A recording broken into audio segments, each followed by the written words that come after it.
So, mantika.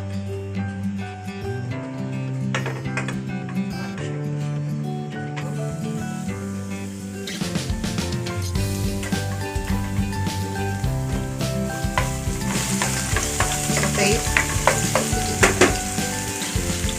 Sibuyas.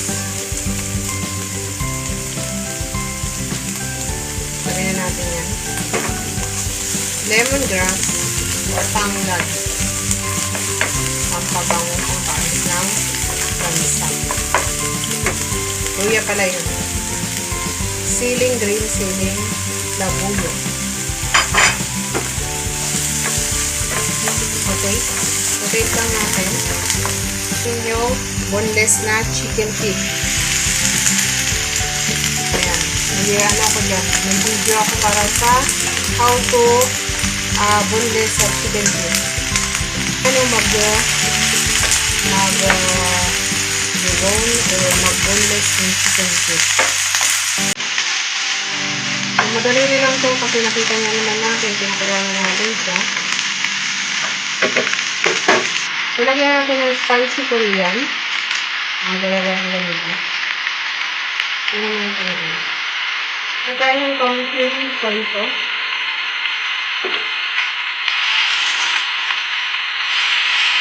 Pagkakas nito, lagyan natin yung kapang gato.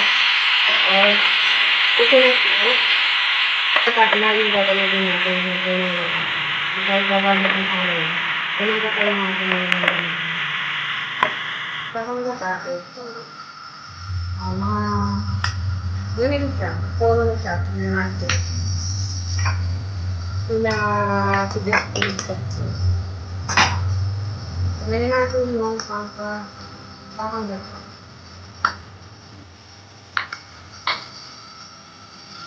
Then, tuhit natin. Hindi siya mabigyan yung pagluto. Ang sarap natin. Luhit. Sabihin na unti-unti siya ng flavor. Napakasarap nito guys kasi boneless na siya. Napapakain talaga kami ng bawang dito. Kaya ng konting patis. Konting-konti na lang. Mga 1 teaspoon to 2 teaspoon. Ano muna natin. Hindi lang ako guys ang ginamit ko. Ang ano yun natin para maluto. Yung kasama maluluto yung gata. Saka kasama rin maluluto yung chicken feet. Ngayon mag-add na tayo ng paminta. Pamintang ano to.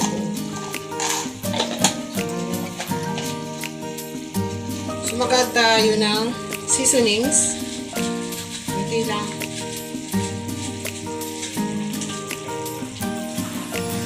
So, ngayon, titikman na natin. Wow. Siyempre, hindi pa siya luto. Ito natin, guys. Wow. Wow. Spicy. Sarap. Yummy. Add lang tayo ng patis. Nakukulangan ako ng alat. Ayan, mga dalawang patis. Ayan, dalawang patis. Then,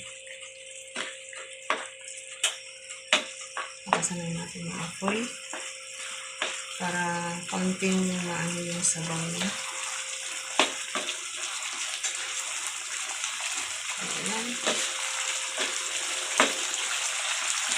Ayan na yung ating ginataang chicken feet boneless. Boneless kasi ito. Okay. Wow.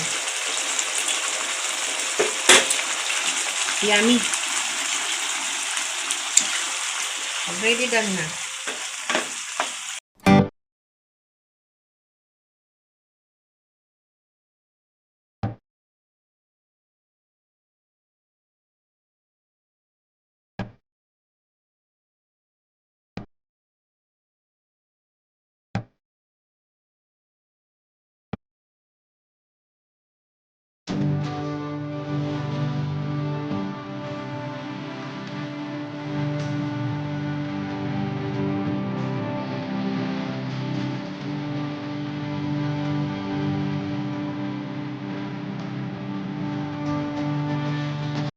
So, tikman natin, guys.